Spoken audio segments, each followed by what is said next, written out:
भारत के पास सिर्फ 5 दिन का रणनीतिक तेल भंडार। कैग ने पहले ही दी थी चेतावनी, ये 28 मार्च की कटिंग थी। तो ऐसे में जब आपको ये सुर्खी सुनने को मिले कि रूस का तेल आना बंद हो रहा है, बीबीसी जैसा अखबार ये लिख रहा है, अब न्यूज चैनल ये लिख रहा है कि 5 दिन का रणनीतिक भंडार बचा है, एक खबर ये निकलकर आती है कि 1 अप्रैल से रूस किसी भी देश को अब पेट्रोल नहीं बेचेगा, तो ये पूरी तरह से एक ऐसी स्थिति उत्पन्न होती है अपोजिशन की तरफ से, जो बात बाहर लाई जाती है, जिससे निश्चित ही देश के अंदर एक अस्थिरता का माहौल बन सकता है। पैनिक क्रिएट हो सकता है कि जब बीबीसी बोल रहा है और बीबीसी की बात को अपोजिशन की तरफ से टैग किया जा रहा है, तो शायद सरकार कहीं हमसे कुछ छुपा तो नहीं रही है, क्योंकि 5 दिन का तेल बचा है और सरकार अपनी तरफ से कुछ बोल ही नहीं रही है, और रहा सहा कसर अब रूस ने भी पैदा कर दिया। तो सबसे बड़ा जो साइकोलॉजिकल इंपैक्ट आता है वो ये कि चलो अब हम इसको स्टॉक ही कर लेते हैं, कहीं ऐसा ना हो कि पता चले बाद में हमारे पास तेल बचा ही नहीं और सरकार एकदम लॉकडाउन लगाने की घोषणा कर दे। पहले भी कोरोना जैसी बातें कर दी हैं, है ना। तो ये दिमाग में कुछ ऐसे सवाल निकलने आने शुरू होते हैं। चलिए एक एक करके इन सारी खबरों का विश्लेषण भी करते हैं, साथ में सरकार का क्या कहना है उसको भी हम थोड़ा सा समझने का प्रयास करते हैं, क्योंकि सरकार ने भी इस पर आंसर दिया है। तो देखिए खबर को थोड़ा डिकोड करते हैं। सबसे पहला, रूस रोजाना 1.2 से लेके 1.7 लाख बैरल पेट्रोल निर्यात करता था। वो निर्यात उसे चीन, तुर्की, ब्राजील, अफ्रीका और सिंगापुर जैसे देशों को करना होता था। तो पहला तथ्य क्या है उसी को यहीं से समझते हैं। खबर में जो लिखा गया है वो पेट्रोल बेचना है। मेरे प्यारे साथियों, भारत क्रूड ऑयल परचेज करता है। क्रूड ऑयल को रिफाइन किया जाता है भारत की रिफाइनरियों में। भारत की रिफाइनरी में जब रिफाइन होता है क्रूड ऑयल, उससे पेट्रोल बाई प्रोडक्ट के रूप में निकल कर आता है। आसान भाषा में ऐसे समझें कि रूस के पास में दूध का उत्पादन होता है, वो दूध भारत को एक्सपोर्ट करता है, लेकिन उसने अब डिसाइड किया है कि वो मक्खन नहीं बेचेगा। मक्खन नहीं बेचेगा, लेकिन दूध बेचने पर इनकार नहीं है। यानी कि क्रूड एक दूध है, मक्खन दूध का बाई प्रोडक्ट है। मक्खन बेचना रोक रहा है क्योंकि अपनी खुद की घरेलू जरूरतों को पूरा करना है। मक्खन की सप्लाई रुकने से क्या दूध की सप्लाई रुकी? आंसर है नहीं। बिल्कुल वैसे ही अभी अगर हम बात करें तो क्या क्रूड की सप्लाई पर इसने रोक लगाई है? नहीं लगाई। तो क्या क्रूड यानी कि जो दूध है वो अगर हमारे देश में आएगा तो हम उससे पेट्रोल बना पाएंगे? बिल्कुल बना पाएंगे। आप जब क्रूड ऑयल परचेज करते हैं तो वो अलग अलग स्केल पर रिफाइन होता है। उसी क्रूड ऑयल से पेट्रोल बनता है, डीजल बनता है, जेट फ्यूल बनता है, जहाज का तेल बनता है, एलपीजी बनता है, चारकोल बनता है। ये सारी चीजें क्रूड ऑयल के रिफाइन होने से बनती हैं। भारत के अंदर जो भारतीय रिफाइनरी हैं वो क्रूड ऑयल इंपोर्ट करके ही पेट्रोल और डीजल बनाती हैं। हमारे देश के पास रिफाइनिंग क्षमता दुनिया में टॉप लेवल की है, यानी कि विश्व के अंदर शायद टॉप 5 कंट्रीज में भारत का नाम शुमार होता है जिसके पास इतनी उच्च स्तर की रिफाइनिंग क्षमता है। ठीक है साहब। तो पहली बात जो पेट्रोल की है, पेट्रोल के लिए ये रूस भी जो एक्सपोर्ट कर रहा है वो lakh 1.5 lakh barrel petrol export करता है, क्रूड भर भर के करता है। भारत रूस के तेल को परचेज करने वालों में तीसरे नंबर पर आता है, क्रूड के परचेज करने वालों में। भारत अपनी कुल ऊर्जा आवश्यकता का 20% रूस से क्रूड के रूप में इंपोर्ट करता है। करीब 56 लाख बैरल कच्चा तेल भारत के अंदर रोजाना रिफाइन होता है। लगभग 56 लाख बैरल कच्चा तेल रिफाइन होता है। यही भारत की डोमेस्टिक रिक्वायरमेंट भी है। भारत 50 से लेकर 56 लाख बैरल तेल ही कंज्यूम करता है। ध्यान देने वाली बात यह है कि यह कच्चा तेल है, कच्चे तेल से फिर रिफाइन ऑयल बनकर आता है। इसके लिए रिफाइनिंग की प्रक्रिया इस प्रकार से होती है। एक बैरल के अंदर 159 लीटर क्रूड ऑयल निकलता है। एक बैरल का मतलब 159 क्रूड ऑयल होता है, लीटर क्रूड ऑयल होता है, और उसमें 43% पेट्रोल होता है। जब उसको रिफाइन किया जाता है तो 23% डीजल, यहां जो 12% अदर लिखा हुआ है यह है 5% एलपीजी, यानी कि एक बैरल के अंदर लगभग 8 लीटर एलपीजी निकलकर बाहर आती है। 8 लीटर के आसपास, 8 किलो के आसपास तोल लीजिए। Petroleum Coke 5%, jet fuel 9%, heavy marine fuel 4%। इस प्रकार से जो एक बैरल क्रूड ऑयल है वो रिफाइन होकर यूं प्रोड्यूस होता है। तो हमें क्या नहीं मिल रहा है? पेट्रोल। क्या पेट्रोल पहले भी लेता था भारत? नहीं, रूस से हम लोग क्रूड परचेज करते थे। ठीक है। भारत सरकार के द्वारा पहले भी कहा गया था कि हमारे पास सफिशिएंट सेल्फ सफिशिएंट है पेट्रोल और डीजल की प्रोडक्शन कैपेसिटी और भारत उसको बढ़िया से प्रोड्यूस कर रहा है। वर्ल्ड के अंदर अगर रिफाइनिंग क्षमताओं की बात की जाए तो भारत के पास 14 लाख लीटर क्रूड ऑयल मतलब बैरल क्रूड ऑयल रिफाइन करने की क्षमता है। ठीक है, नंबर 1।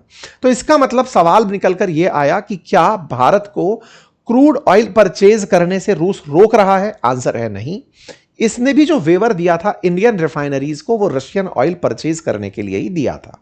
अमेरिका से मिला वेवर हो या फिर इस युद्ध के कॉल में रशिया के द्वारा तेल बेचना हो, रशिया ने दुनिया को इस समय तेल बेचकर 760 मिलियन डॉलर कमाया है। इस युद्ध के दौरान रूस ने तेल बेचकर अतिरिक्त धन लाभ कमाया है। ऐसा कैसे कमा लिया? असल में रूस पहले दुनिया भर को जो तेल बेचता था वो अपनी तरफ से डिस्काउंट पर बेचता था। यानी कि दुनिया में अगर $60 प्रति बैरल चल रहा है तो $10 प्रति बैरल तक मुनाफा दे दिया, 12 बैरल प्रति बैरल तक छूट दे दी। लेकिन अब वही उस क्रूड ऑयल को अपने द्वारा प्रीमियम पर बेच रहा है। रिलायंस ने हाल ही में 6 million barrel Russian oil purchase किया है, यह सुर्खी है। और रशिया के द्वारा इस दौरान दुनिया को किसी भी प्रकार का डिस्काउंट नहीं दिया जा रहा है, उल्टा $4 से $5 प्रति बैरल ब्रेंट ऑयल के ऊपर वसूला जा रहा है, जहां पहले $13 पर बैरल के हिसाब से डिस्काउंट दिया जाता था। इसका मतलब दुनिया में ब्रेंट के भाव से भी ऊपर पैसा वसूल करके तेल बेचा जा रहा है। यही कारण है कि इस महीने भर चले युद्ध के अंदर रूस ने लगभग $760 मिलियन कमा कर रख लिया है। यह कमाई असल में अचानक हुए भाव में वृद्धि प्लस दुनिया के अंदर जो अभी मार्केट के अंदर अनुपलब्धता है उसके चलते देखने को मिली है। ठीक है साहब, कुल मिलाकर के भारत क्रूड ऑयल परचेज करेगा, ज्यादा भाव पर परचेज कर रहा है लेकिन मिल रहा है। जब भारत में क्रूड ऑयल ज्यादा भाव पर परचेज किया जा रहा है तो ऐसे में क्या भारत को तेल महंगा पड़ने पर भारत की जनता को महंगा पड़ेगा या नहीं पड़ेगा? तो जवाब है कि जब क्रूड महंगा खरीदते हो, रिफाइन होने के बाद जनता तक महंगा पहुंचता है।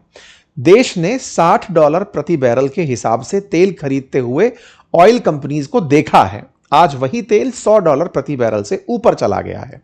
$60 से $100 बैरल तक का जो भाव गया है, $100 प्रति बैरल तक का जो भाव गया है, इसमें बढ़ी हुई भाव वृद्धि ने पॉकेट पर भाव बढ़ाना शुरू करना ही था कि भारत सरकार ने एक्साइज ड्यूटी के अंदर कमी कर दी। अर्थात पेट्रोल डीजल से बेचकर जो सरकार खुद लाभ कमाती थी, एक्साइज यानी उत्पादन ड्यूटी के नाम पर, सरकार ने उसमें ₹10 प्रति लीटर के हिसाब से कटौती कर दी। मतलब तेल तो टेक्निकली आप तक महंगा होना था, लेकिन सरकार ने अपना कर कम कर लिया, टैक्स कम कर लिया, जिससे आम जन की जेब तक तेल के वही भाव रहे जो वो अब तक पे करते आ रहे थे। इसका मतलब यह हुआ कि दुनिया में बढ़ी तेल की कीमतों का असर भारतीय उपभोक्ताओं तक अभी नहीं पहुंचा है। भारत ने हालांकि तेल परचेज करने के अपने सारे विकल्प दुनिया भर से शुरू किए हुए हैं। ऐसे में रूस के द्वारा कच्चे तेल की सप्लाई को बाधित नहीं किया जाएगा। जहां तक रही बात विश्लेषण की, तो साहब बीबीसी कह रहा है कि 5 दिन का ही तेल बचा है। पवन खेड़ा जी ने उसी के ट्वीट को लिया है। अब उसका क्या विश्लेषण है? तो देखिए, बीबीसी की जो ये खबर थी 5 दिन का रणनीतिक तेल भंडार, कैग ने दी थी पहले चेतावनी। इसके पीछे की कहानी को अगर ध्यान से पढ़ा जाए तो इसमें क्या रणनीतिक तेल भंडार की बात थी। रणनीतिक तेल भंडार की कहानी क्या है? स्ट्रेटेजिक ऑयल रिजर्व की बात है। देश में 56 लाख जो बैरल है वो तेल पर प्रतिदिन के हिसाब से कंज्यूम हो रहा है, और देश के पास जो ऑयल भंडार थे, प्रधानमंत्री ने खुद कहा था, वो 53 लाख मैट्रिक टन थे। एक मैट्रिक टन जो है वो ऑलमोस्ट 7.33 बैरल के अराउंड होता है। 7.33 बैरल का मतलब हुआ, जब प्रधानमंत्री खुद 53 बोल रहे हैं, तो लगभग 3.5 करोड़ बैरल भारत के पास ऑयल रिजर्व हुआ। और ऐसे में अगर 50 लाख बैरल पर डे का आपका कंजप्शन है, तो ये ऑटोमेटिक भाग देने के बाद 6-7 दिन का दिखाई पड़ता है। मतलब रफ टू रफ कैलकुलेशन करते हुए चलते हैं तो लगभग ऐसा दिखाई पड़ता है। भारत सरकार पहले भी कहते आई कि हमारे पास जो स्ट्रेटेजिक ऑयल रिजर्व है, स्ट्रेटेजिक ऑयल रिजर्व कौन सा वाला? जो भारत ने कई गड्ढों में, कुओं में खोद खोद करके भरा हुआ है। भारत ने अपने यहां पर ऑलरेडी रिफाइन किए हुए तेल का स्टॉक रखा हुआ है। दुनिया की जो ऊर्जा एजेंसीज हैं उनका रिकमेंडेशन है कि दुनिया के किसी भी देश के पास एटलीस्ट 90 दिन का ऑयल रिजर्व होना चाहिए, रणनीतिक ऑयल रिजर्व होना चाहिए। बहुत से देशों के पास, जैसे चाइना के पास 120 दिन का है, कोरिया, जापान जैसे देशों के पास 200 दिन से ज्यादा का है। भारत के पास 10-11 दिन का लगभग बताया जाता है। हालांकि भारत के पास चूंकि वर्ल्ड की उच्चतम रिफाइनिंग क्षमताएं हैं, तो भारत की जो ऑयल रिफाइन करने वाली कंपनी है वो ज्यादा ऑयल का स्टॉक अपने पास रखती हैं। अगर उनकी रिफाइनिंग क्षमताओं को मिला दिया जाए तो 10 + 60 लगभग 70 दिन के आसपास का ऑयल रिजर्व भारत तक पहुंचता है। क्योंकि भारत में जितना oil Bharat per day consume करता है उतना crude oil refine per day करने की क्षमता है। तो हमारी रिफाइनरीज ऑलरेडी बहुत सारे दिन का स्टॉक लेकर चल रही होती हैं। उन रिफाइनरीज की वजह से ये जो 5 दिन का रणनीतिक तेल भंडार है, ये देश का कुल तेल भंडार नहीं बताया गया है। मतलब देश में स्ट्रेटेजिक ऑयल रिजर्व तकनीकी रूप से देखा जाए तो सरकारी आंसर तो दे दिया, लेकिन देश की सारी कंपनीज के पास मिलाकर कितना है वो जवाब यहां पर नहीं दिया गया, जो कि लगभग 74 दिन का पता चलता है। देश के अंदर कुल मिलाकर के ये जो बात निकलकर रिपोर्ट के हिसाब से, जिसको कैग की रिपोर्ट नाम दिया गया है, उसमें जानकारी जब दी थी 2025 में ऑडिट के अनुसार देश के अंदर जो रिफाइनिंग क्षमताएं हैं उनको बढ़ाने की रिकमेंडेशन दी गई थी।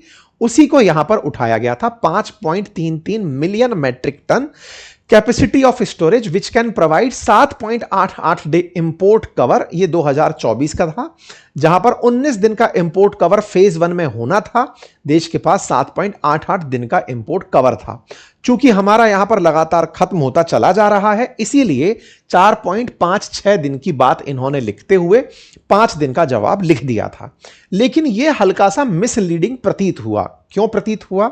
जब देश के अंदर ऑलरेडी ऐसी सिचुएशन है, वर्ल्ड वाइड ऐसी सिचुएशन बनी हुई है, तो जिम्मेदारिता का परिचय देते हुए करना यह था कि रणनीतिक तेल भंडार इतने दिन का, लेकिन भारत के पास कुल रिजर्व 74 डेज का। इससे स्थिति यह बनती कि शायद देश के अंदर पैनिक क्रिएट ना होता, या फिर इस तरह की खबर हेडलाइन बनाकर अपोजिशन ना डालता। यही बात है कि इसके ऊपर लोगों के द्वारा प्रतिक्रियाएं दिया जाना शुरू हुआ, और परिणाम यह निकल कर आया कि देश के अंदर सरकार को आना पड़ा कहने के लिए कि पर्याप्त तेल के भंडार हमारे पास उपलब्ध हैं।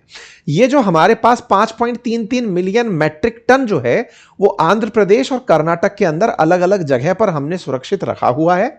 विशाखापट्टनम, मैंगलोर और पादुर के अंदर हमारे ये स्ट्रेटेजिक ऑयल रिजर्व भंडार हैं, और भारत आने वाले समय में चांदीखोल और पादुर के अंदर और ज्यादा ऑयल रिजर्व करने की क्षमता विकसित करेगा। लेकिन भारत के पास चूंकि अपनी ऑयल कंपनीज भी हैं और उन ऑयल कंपनीज के पास 64.5 दिन का तेल है, इसीलिए भारत आराम से अभी 60 दिन से अधिक की व्यवस्था करके चल रहा है।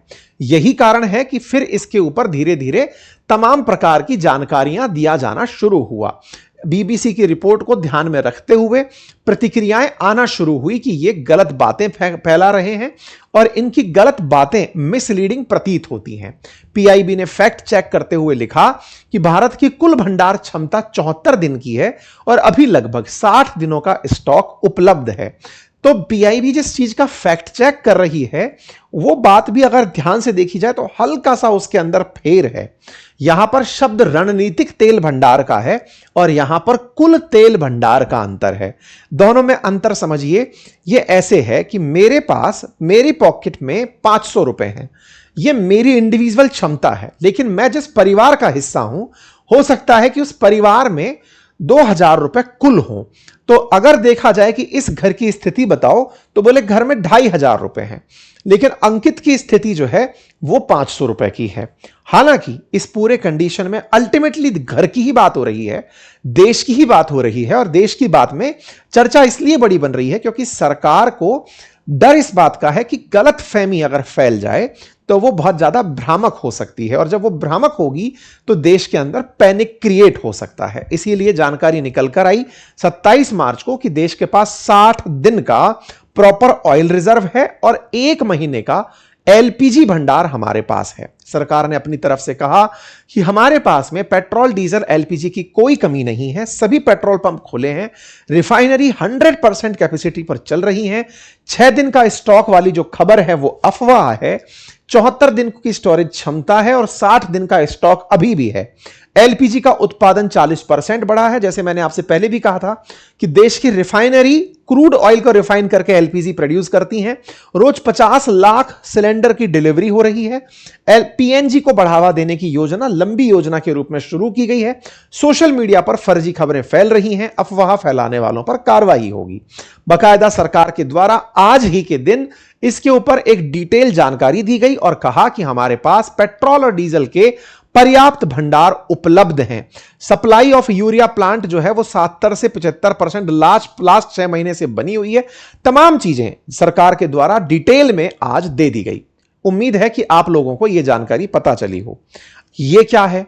यह है बीबीसी के द्वारा उस ट्वीट को डिलीट कर दिया गया है और उस ट्वीट के साथ उन्होंने अपनी वेबसाइट पर इसे परिवर्तित करके इस तरह लिख दिया है कि भारत के पास इतने दिनों का रणनीतिक तेल भंडार, सरकार ने कहा हालात काबू में। कुल मिलाकर के यह जानकारी बाद में कवर कर दी गई। तो अब चर्चा करते हैं कि क्या भारत को चिंता करने की जरूरत है रूस के द्वारा पेट्रोल बंद करने पर? नहीं, तेल हमारे पास क्रूड के रूप में आ रहा था। क्रूड थोड़ा महंगा खरीद रहे हैं। ऐसे में सरकार का जो खुद का राजस्व है वो थोड़ा कम होता दिख रहा है। उसमें सरकार के द्वारा 10 रुपए प्रति लीटर पेट्रोल और डीजल पर एक्साइज ड्यूटी कम करके, यानी कि खुद का कट कम करके जनता तक सही समय सही दाम पर कीमतें पहुंचाने का प्रयास किया जा रहा है। उम्मीद है कि आप सभी साथियों को यह जानकारी समझ आई हो। किसी भी प्रकार की अफवाह से बचें। वैश्विक अशांति के दौर में सबसे बड़ी अशांति मानसिक है। ऐसे में सरकार पूरे देश के लिए प्रतिबद्ध होकर के काम कर रही है। तो आप और हम भी देश के प्रति जिम्मेदारी निभाते हुए अफवाहों से बचें, देश को दिशा देते हुए चलें। कुल मिलाकर इतना ही। अपना ख्याल रखें। बाकी अगर आप चाहते हैं तो हमें ट्विटर पर फॉलो कर सकते हैं। ट्विटर पर अंकित कुमार अवस्थी, मैंने एक लिंक कमेंट बॉक्स में पिन किया हुआ है, जहां पर बीच में जब कभी कभी हम एब्सेंट भी होते हैं तो वहां पर अपडेट खबरों के लगातार आ रहे होते हैं। तो आप हमें वहां पर फॉलो कर सकते हैं। लिंक मैंने उसका कमेंट बॉक्स में पिन कर दिया है। बहुत बहुत धन्यवाद।